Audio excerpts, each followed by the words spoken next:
दोस्तों, अगर आपसे एक सवाल किया जाए कि समुद्र और अंतरिक्ष में से किसे ज्यादा खोजा गया है, तो आपका जवाब होगा समुद्र को, क्योंकि सभी को ये लगता है कि अंतरिक्ष बहुत विशाल और बड़ा है और ना ही हमारे पास इतनी बड़ी टेक्नोलॉजी है कि हम इतने बड़े अंतरिक्ष को पूरी तरह से खोज पाएं। दूसरी तरफ है हमारी पृथ्वी पर मौजूद समुद्र, जो पूरी तरह से पृथ्वी पर ही मौजूद है और ना जाने कई वर्षों से हम सभी इन समुद्रों के जरिए ही आवागमन कर रहे हैं और अंतरिक्ष पर खोज करना हमने सिर्फ कुछ ही वर्षों पहले शुरू किया है। लेकिन ज्यादातर लोग यही मानते हैं कि हमें समुद्रों के बारे में ही ज्यादा पता होगा। लेकिन अगर हम आपसे कहें कि समुद्र पूरे गैलेक्सी यानी कि अंतरिक्ष से भी कहीं ज्यादा रहस्यमयी और खतरनाक है, और ये भी सच है कि वैज्ञानिक अंतरिक्ष के बजाय समुद्र के बारे में बहुत कम जानते हैं। और जैसे जैसे आधुनिक युग आते जा रहा है, हम सभी चीजों को एक रिसर्च के नजरिए से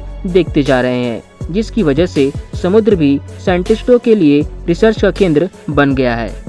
समुद्र से ही हमारी पृथ्वी पर जीवन शुरू हुआ था और समुद्र के बारे में ज्यादा रिसर्च करना हम सभी के लिए बहुत ज्यादा फायदेमंद हो सकता है, क्योंकि इसके जरिए हम पता लगा सकते हैं कि अंतरिक्ष में बाकी जगहों पर जीवन की शुरुआत कैसे हुई थी। और अभी तक समुद्र के जितने भी भाग को वैज्ञानिकों ने रिसर्च किया है, उसे जानकर आपके होश उड़ जाएंगे। तो चलिए जानते हैं कि अभी तक हमने समुद्र के कितने और किन किन हिस्सों की खोज की है। दोस्तों, आपको ये बात पता होनी चाहिए कि अगर हम स्पेस की खोज करते हैं तो उसे स्पेस एक्सप्लोरेशन के नाम से जाना जाता है, और जब हम समुद्र के बारे में जानकारी इकट्ठा करते हैं और किसी पनडुब्बी को भेजा जाता है तो इसे नॉटिकल एक्सप्लोरेशन के नाम से जाना जाता है।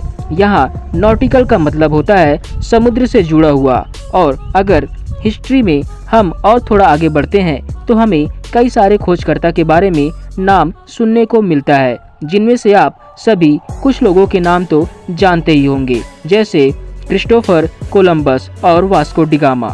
क्रिस्टोफर कोलंबस पहले ऐसे व्यक्ति थे जिन्होंने वो रास्ता खोज लिया था जिसके जरिए हम अमेरिका तक जा सकते थे, और दूसरे व्यक्ति थे वास्को डी गामा, जिन्होंने भारत आने का समुद्री रास्ता खोजा था। रोमन और ग्रीक किताबों में भी समुद्र से जुड़े कई अहम और कई सारे ऐसे ही रहस्य लिखे हुए हैं जिनके बारे में साइंटिस्ट ज्यादा कुछ नहीं जानते हैं।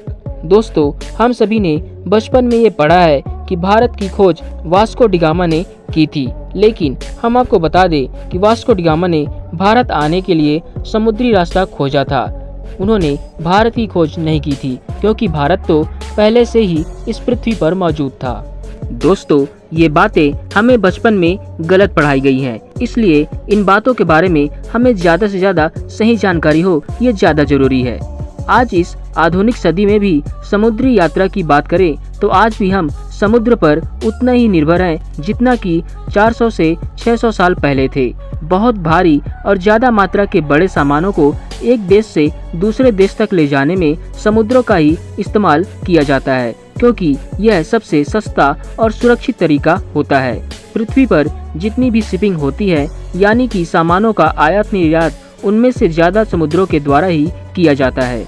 हमारा भारत देश अगर किसी दूसरे देश से तेल खरीदता है तो उसकी भी सप्लाई समुद्रों द्वारा ही की जाती है, क्योंकि दुनिया में और कोई भी इससे सस्ता तरीका नहीं है। लग्जरी यार्ड चार्टर के मुताबिक हर दिन 1000 माइल्स को सिर्फ शिपिंग करने के लिए ही कवर किया जाता है।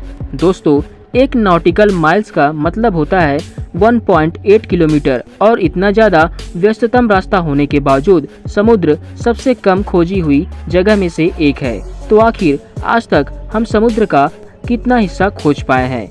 नेशनल ओशन सर्विस की माने तो पृथ्वी पर मौजूद समुद्रों का सिर्फ 5% हिस्सा ही हम अभी तक खोज पाए हैं, जिसमें उस हिस्से के सभी पेड़ पौधे, जितनी भी जीवों की प्रजाति है, उन पर भी अच्छे से रिसर्च करना शामिल है। दोस्तों, हमने समुद्र का मात्र 5% हिस्सा ही ढूंढा है, जिसमें हमारे पास इतने सारे अलग अलग जीवों की प्रजाति है, और बाकी बचे हिस्सों में ना जाने कैसे कैसे जीवों की प्रजाति होगी, जिसकी कोई कल्पना ही नहीं कर सकता है। दोस्तों, आखिर क्यों हम समुद्र के बारे में इतना कम जानते हैं, और क्यों साइंटिस्टों ने समुद्र के बाकी बचे हिस्सों को अच्छे से ढूंढा ही नहीं है?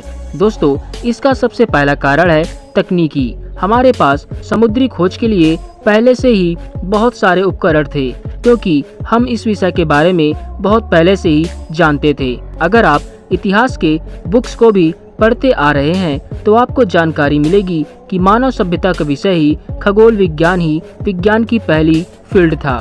दोस्तों, समुद्र यानी ओशन के रिसर्च में deep sea submarine, ocean satellite और भी कई सारे यंत्रों का प्रयोग किया जाता है और ये सारी टेक्नोलॉजी आज से लगभग 50 साल पहले हमारे पास नहीं थी। और जैसे जैसे ये तकनीकी और बढ़ते गए वैसे वैसे वैज्ञानिकों ने समुद्र पर रिसर्च करना चालू किया और अभी तक वैज्ञानिकों ने लगभग 5% हिस्से को ढूंढ लिया है। दूसरी सबसे बड़ी समस्या जो है वो ये है कि समुद्र बहुत ज़्यादा अथाह और गहरा है और बहुत बड़ा है। और आप सोच रहे होंगे कि बड़ा तो अंतरिक्ष भी है, लेकिन वैज्ञानिक अंतरिक्ष की रिसर्च करने में हमेशा आगे क्यों रहते हैं। दोस्तों, अगर हम समुद्र की सबसे गहरे सतह की बात करें तो वह करीब 11 किलोमीटर से भी ज़्यादा गहरा है, जिसे मरियाना ट्रेंच के नाम से जाना जाता है। और वहीं हम अंतरिक्ष की बात करें तो हम खुली आंखों से भी अंतरिक्ष में 11 किलोमीटर दूर की जगह भी आसानी से देख सकते हैं, क्योंकि अंतरिक्ष में कोई ऐसी चीज नहीं है जो प्रकाश को रोक सके। और हम समुद्र की बात करें तो समुद्र में यह चीज संभव नहीं है, क्योंकि प्रकाश समुद्र के नीचे भाग में नहीं जा पाती, जिसकी वजह से वहां पर रिसर्च करना और भी ज़्यादा कठिन हो जाता है। और अगर हमें समुद्र में रिसर्च करनी है तो वहां पर हमें बहुत ही स्ट्रॉन्ग सेंसर भेजना होगा, क्योंकि जैसे जैसे आप समुद्र के नीचे जाते जाएंगे पानी का दबाव उतना ही ज़्यादा बढ़ता चला जाता है। समुद्र का पानी भी बहुत ज़्यादा खारा होता है, जिसकी वजह से मेटल की बनी चीज़ों में जंग लगने लगती है, जिससे मशीन में खराबी आने लगती है, जिससे रिसर्च में गड़बड़ी आ जाती है। और यही सब वजह से हम ओशन रिसर्च में आज भी पीछे हैं। अगर हम समुद्र में 300 मीटर नीचे जाते हैं तो वहाँ पर सूर्य की रोशनी खत्म हो जाती है और वहाँ बहुत ज़्यादा अंधेरा होता है। इन्हीं सारी वजह से ही समुद्र एक्सप्लोरेशन की गति आज भी धीमी है।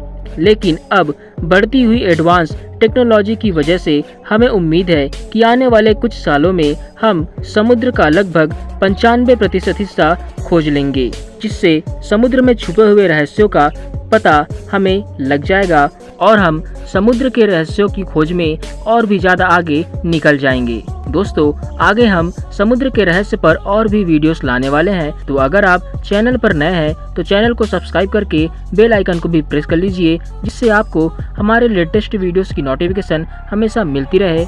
और वीडियो को ज़्यादा से ज़्यादा लाइक कीजिए और शेयर कीजिए। मैं मिलता हूँ आपसे एक नए वीडियो में। जय हिंद, जय भारत।